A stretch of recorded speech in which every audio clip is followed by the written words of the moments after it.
Whether you're trying to approach a beautiful girl or talk to someone new, you tend to run out of things to say or even struggle to start the conversation. But later that night, when you're lying in bed, about to sleep, suddenly your brain pulls up a whole playlist of things you could have said. You cry like a little boy, wishing you could have said them at that moment. But why is that? What's the mechanism behind it? And how can you actually fix this? In Daniel Goleman's book, Emotional Intelligence, talked about this. So basically, inside your brain, there's a thing called the amygdala. And the amygdala isn't just the center that triggers your emotions. It also decides whether you can talk for hours or go completely quiet. To make decisions, the amygdala picks up the initial signals sent from your eyes, nose, skin, and decides, do I like it or not? Am I anxious or comfortable? Is this dangerous or not? Once it answers those questions, the amygdala fires off alerts to the rest of your body. Normally, there are two types of signals your brain picks up, positive ones and negative ones. For example, let's compare two situations. First, you talk to a beautiful girl, and second, you talk to your best friend. In the first situation, which is the beautiful girl you're trying to approach, first, because you've never met her before, and second, she's beautiful. And based on the halo effect, because she is beautiful, your brain automatically assigns her a bunch of extra positive traits like being smarter, wealthier, even if none of that is confirmed. This makes you feel like she's on another level. So in this moment, your amygdala thinks that you're probably stressed or nervous. It then fires signals through your whole body. The result is your hands get sweaty, your heart rate spikes, and your stomach twists itself into a knot. At the same time, your prefrontal cortex, the part that handles language, thinking, and planning, also gets overwhelmed and temporarily shuts down. It basically freezes from the stress overload. Your mind then goes completely blank and can't think of a single word to say. On the flip side, when you're talking to your best friend, it's a completely different game. Your amygdala scans the environment and realizes, yeah, this guy is safe to talk to. Because you don't have to impress him or worry about being judged when saying something stupid, the amygdala sends out positive signals to the rest of your body. And because the emotional state is positive, your logical system stays online and works normally. You're relaxed, your brain isn't fighting for survival, and words just come out without effort. One thing you can notice from the example above is that emotion always makes the first move before logic kicks in. But we all know that decisions driven by emotion tend to lead to some pretty bad calls. One weakness of the amygdala's alarm system is that it's basically outdated.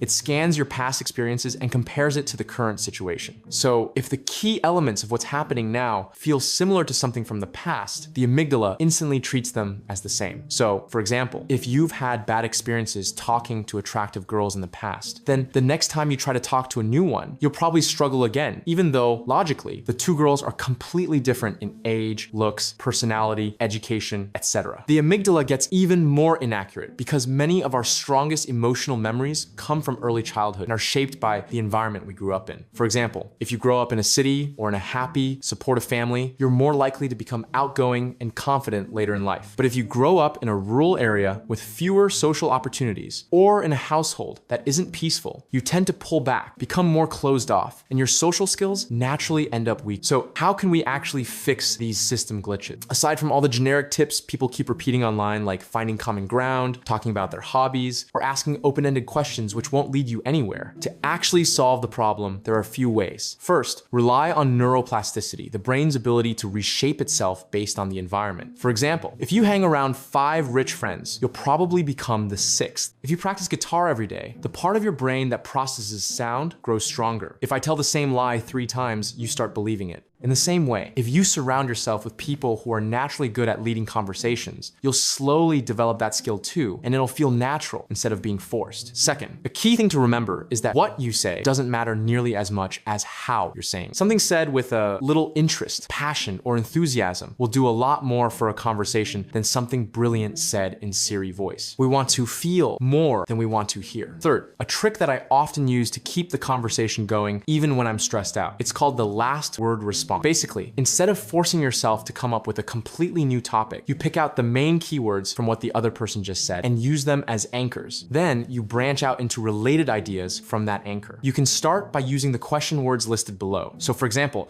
if someone says, "Today is so cold," you know the main keyword is cold. And then you can start with something like, "Do you remember that crazy cold wave that we got school off and we all stayed home gaming together?" Or, "What's the worst cold you've ever experienced?" This trick is pretty effective for pulling more material into into the conversation. Instead of forcing your brain to do two things, create new content and filter it, you only need to react to what's already there. Of course, you can't keep the conversation going by just talking to yourself. A conversation can't happen with just one person. Finally, experience more. One of the reasons you couldn't talk with people because you couldn't relate to them. When you relate on certain levels, conversations become more natural. You stop overthinking and you actually start expressing yourself. And this will happen naturally without forcing any tricks or tips. Just go outside and do things that give you new experiences. Travel, switch jobs, find a partner, or even simple stuff like trying new food or buying a new lawnmower. The more you do, the more interesting you become. Since you watched all the way to the end, you probably loved the video. So if you did, don't forget to drop a like and hit subscribe, which costs you nothing, but it tells me you're into this type of content so I can make more of it. By the way, this is only my third video on the channel, so yeah, the first one might be kind of trash, but I'm pretty sure you'll enjoy the second one. You can go check it out. All right,